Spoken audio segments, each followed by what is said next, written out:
Today, under the lesson Principles of Early Childhood Education, we are going to deal with the effective teaching in early childhood education. The objective of this lesson is to understand the characteristics of effective teaching, to understand the characteristics of effective teachers, and to understand the role of teachers in promoting learning in young children, and to understand the principles into practices and the quality standards of early childhood education. And finally, we will understand the current status of teacher training and recruitment.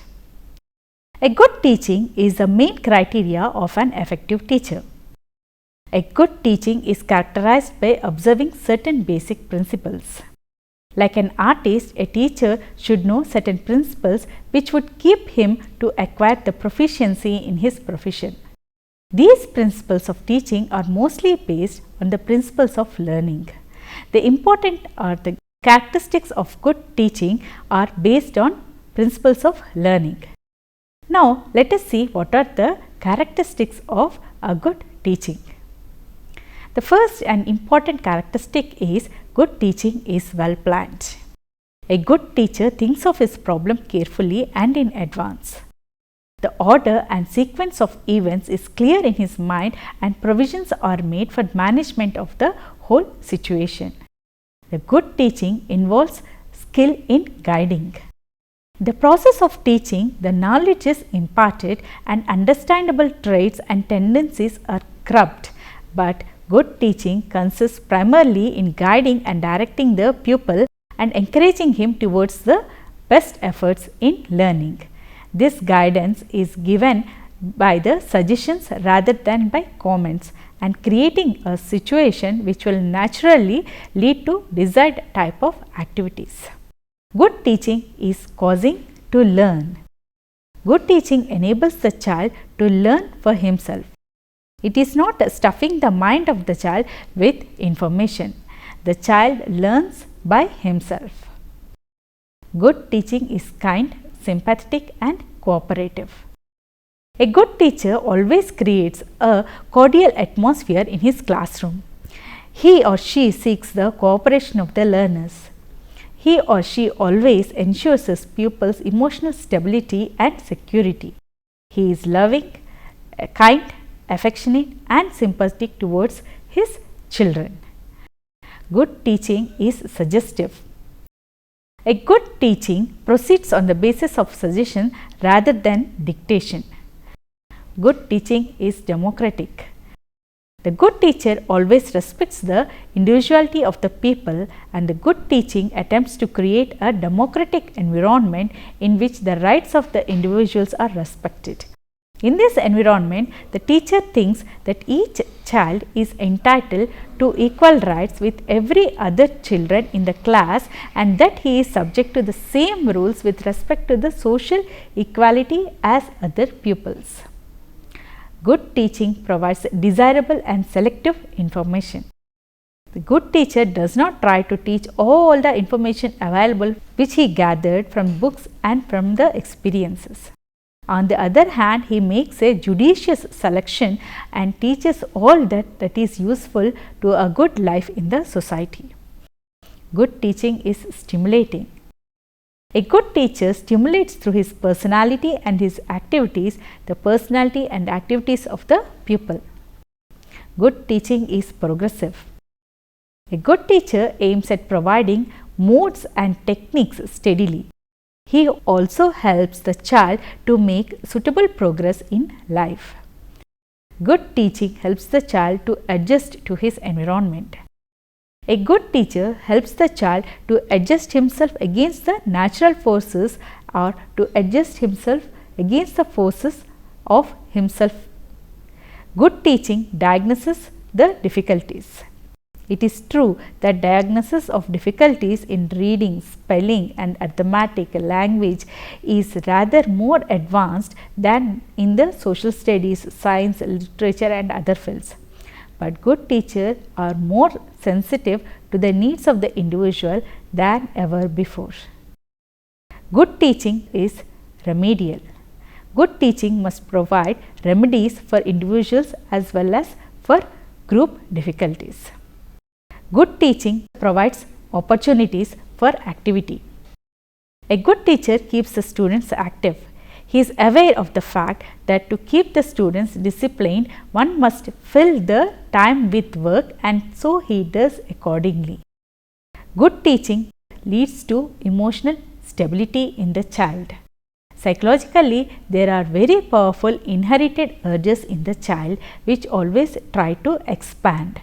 A good teacher knows that unguided expressions lead to wilderness and therefore helps in providing pupil with suitable opportunities which assist in training and sublimating these urges and emotions.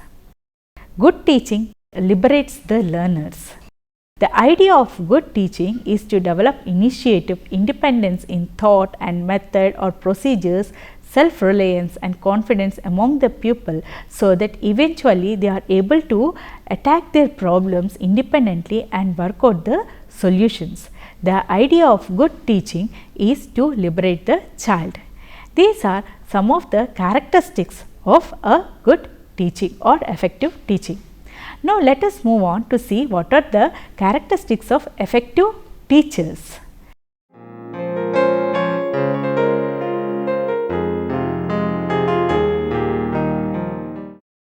Effective teacher knows their children well and care about the whole child. They not only need to know the abilities of each child, but also what the interest the child and how best they can learn, and how they respond to praise and criticism, and how to get the best out of each and every child. Another important characteristic is that teachers should be confident in the classroom and ambitious for their children. Confidence comes with experience, but it is important to be not so confident that the child might think that the teacher knows all the answers. Confidence makes it possible to try new things and new ways of working in the search to find the best way to help the children achieve. The teacher needs to set ambitious goals for the children and constantly strive for improvement. The teacher also needs to be consistent in the way she is dealing with the children, applying rewards and sanctions very fairly. Next important characteristic is the teacher should be enthusiastic about their work and enjoy helping the children to learn. The children have enthusiastic teachers are fortunate. The teacher's enthusiasm is catching, and the children of enthusiastic teacher often are stimulated to good work. The teacher can show enthusiasm for a child's learning and can make most of the things really enjoyable teaching. She can also show that she is enjoying learning new things and have a sense of curiosity in her. The next important characteristic is that they should form good relationship with the children and support them in their learning. Good relationships are essential conditions for good learning. The children will learn best with a teacher who knows them well and who she likes or he likes them and expects them to do their best. The children needs to feel that the teacher will support them and ready to help them when they meet any difficulties in learning. The next important characteristic is should make clear presentations which matches the child's level. The ability to explain things clearly is highly valued. Many lessons will start with a presentation by the teacher, and this needs to be well prepared with needs of the range of abilities of different types of children in the class. Starting with a story or demonstration is often a way of getting full attention depending upon the subject and the work of the question. Try to maintain an eye contact with the children while talking. And next important characteristic is having high expectations and setting challenging expectations to raise the children's standard of attainment. The teacher's expectations is important component of effective teaching and learning. All children need to be given an idea that they can reach high standard through hard work. The teacher not only needs to set objectives for each lesson, but also need to set targets for each child individually. It is then important to check the progress towards the reaching of the targets. The teacher needs to be constantly reinforcing the idea that everyone can make good progress if he or she tries it very hard. The next important characteristic is to aim for maximizing the teaching contact with all the children. The kind of interactive teaching that has been encouraged in the literacy and numeracy strategies has proved successful because the teacher is having an effect on the whole class rather than a small number of children. The next important characteristic is the teacher should aim to see that the children spend maximum time on task. The children learn more when they apply themselves to the work in hand. It is helpful when the children are working individually to make survey of the class from time to time and note how many children are doing the task. And then the teacher should also ensure that there is a good deal of active involvement in each lesson. Learning needs to be active. Every lesson should involve actually using what is being learned with frequent opportunities for problem solving, investigation and inquiry. There should be a plenty of opportunities to gather information, explore ideas, put forward hypotheses and suggest answers. Good teacher involves the children in self-assessment and discussion about what has been learned.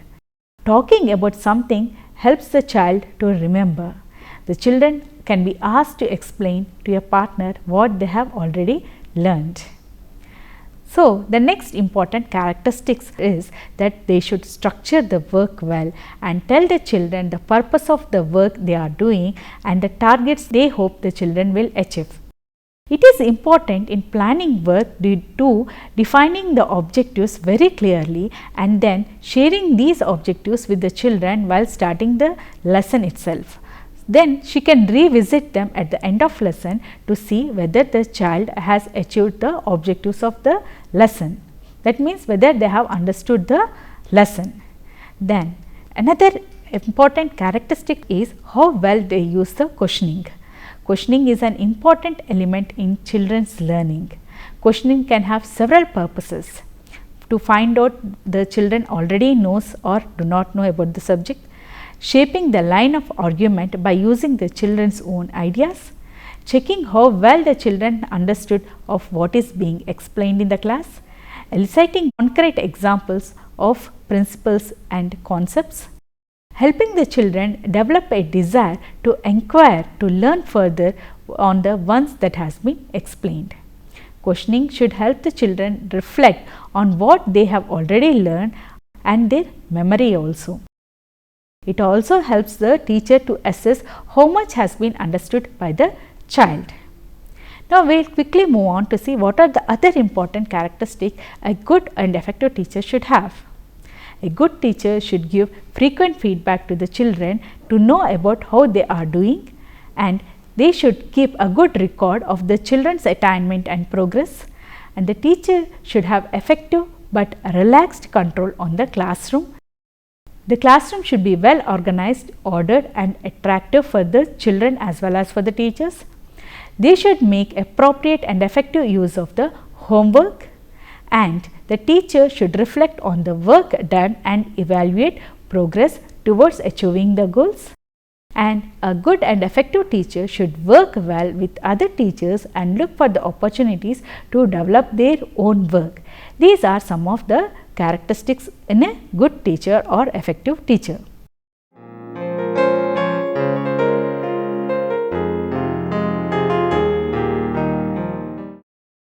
The different tasks of a teacher are to nourish and channel the child's natural curiosity and provide a stimulating environment for the children where learning experience takes place. The teacher's role is there in preparing a stimulating environment. Things should be made available for the children to explore, to manipulate and to work on the problems on their own. Preparing an orderly environment where the material should be arranged in an organized way so that it is easy for the child to get used to the activities. And the teacher's role in planning the activities according to the developmental needs of the children. The teacher has a very important role in planning the activities catering to all round developmental needs of the child. Guiding the children. The teacher's important role in young learners is in using the play materials and facilitating learning. She should give the necessary instructions to the children by using simple and understandable language, providing opportunities to explore on their own and discover new things. The teacher has another important role in playing that posting different kinds of stimulating questions. That means the teacher has a role in giving the child a thought provoking questions to develop the curiosity of the child in learning.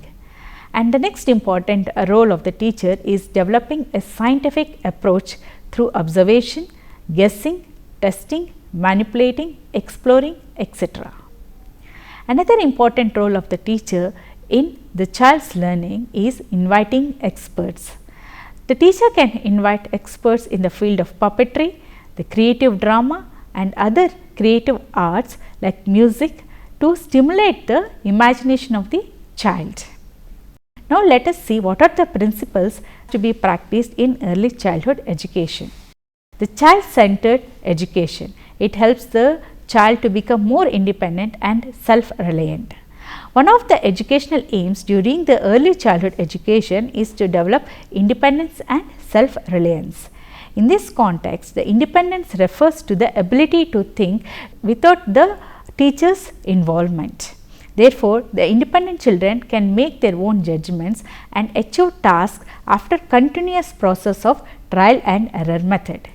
Independent children are able to make their own decisions after considering many relevant factors such as other people, the surrounding situations, but they are able to have the control authority. That means they can do their things on their own way after a few trial and error methods.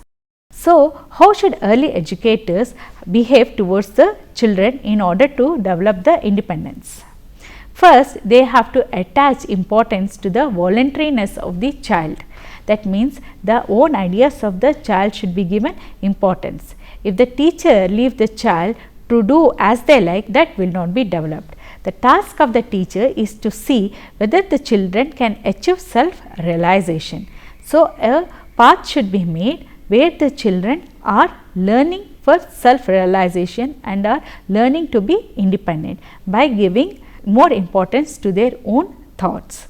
The teacher have to discuss and drop hints to help the children when they are stuck or lost interest in their play. In other words, well thought educational interventions are necessary for a child to promote learning. Respecting the pace of development of each child. It seems that crucial point in early childhood education is rooted in and also fulfills the life of the children. It is fundamental that the teachers to prepare a variety of possible activities so that the children can get started on when they are most interested in doing and can develop that activity. In other words, the children themselves decide what they do. The teachers do not just introduce the activities on daily basis. The teacher should keep a close watch on each child and join in their play. One child is different from the other child, so a pace of development should be given for each child. Vygotsky's concept of zone of proximal development can assist the teacher to recognize the individual differences in development and identify the developmental level of a particular child. Zone of proximal development refers to the possible level in the children that can achieve under adult guidance. This shows the distance between the actual development and the level of the child. So, we have seen what are the characteristics of an effective teaching, the characteristics of a good effective teacher, and then we have seen what are the teacher's role and the role of the principals in developing or promoting learning in young children.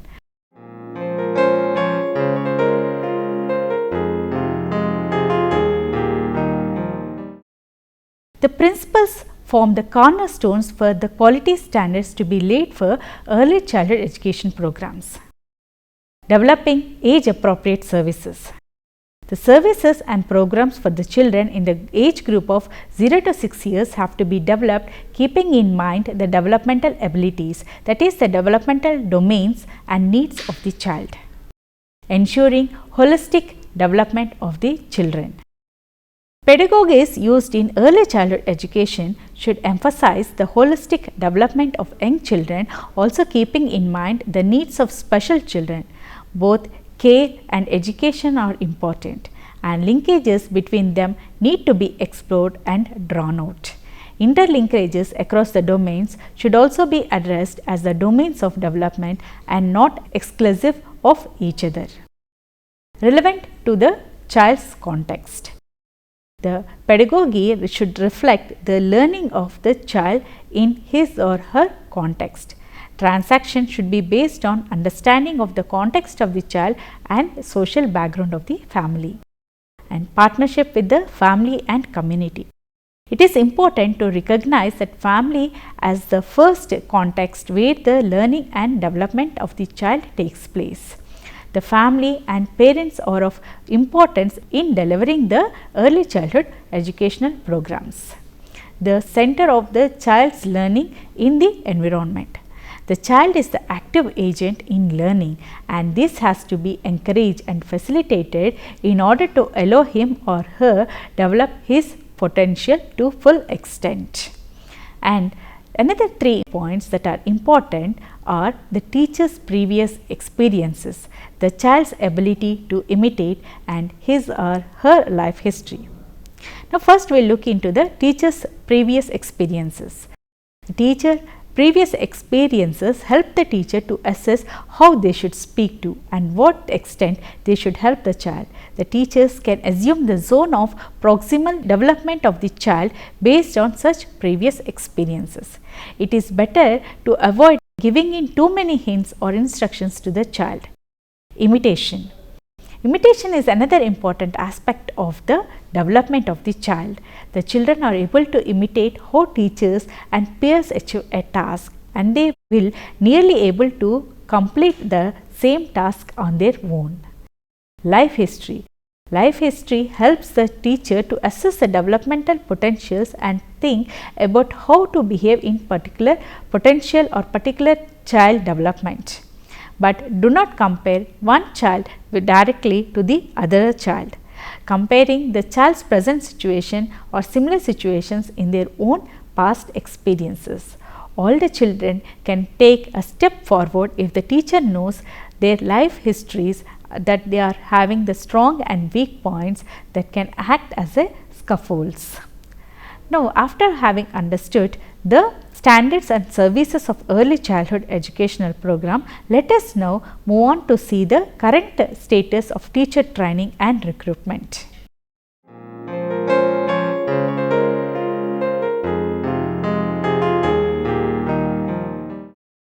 There are no legal frameworks that specifies the requirements and standards of early childhood teachers. The training programs in India and instead of various educational channels provide different types of training services for teachers.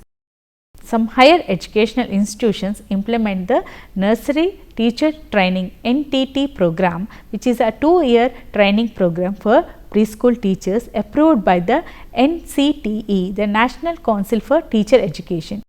The diploma granted to the teachers who completed the NTT program is considered as an essential qualification for teaching in some public schools and government run preschools. There are also online ECCE teacher training programs offered by online educational institutions. For example, the IGNOU, Indira Gandhi National Open University, offers a 2-year diploma course for those who have completed the upper secondary education, that is grade 12 or any other equivalent course. And the National Institute of Open Schooling offers a 1-year certificate course for those who have completed the lower secondary education, that is grade 10 or any other equivalent course. The ECCE, that is Early Childhood Educational Teacher Training course, is also included in the curriculum of regular schools at the stage of upper secondary education as a vocational education. that these training courses require a relatively long time to complete, while the teacher training courses offered at Anganwadi centers take only 2 weeks. Most of the teachers working as Anganwadi centers, NGOs and private schools are those with little training without any teaching qualifications. Majority of these teachers are women due to a social norm that the women are more capable of looking after the infants and preschool children. So, this is all about the teacher training programs. So, today we try to understand what is effective teaching, and then we try to understand what are the characteristics of a good or effective teacher. Then we try to understand what is the role of the teachers, the principles and the standards or services required for early childhood education programs. Then we try to understand what are the different teacher training programs for a early childhood education teacher should have. So, this is all about the lesson on effective teaching for promoting early childhood education. Hope you have understood this lesson. Thank you.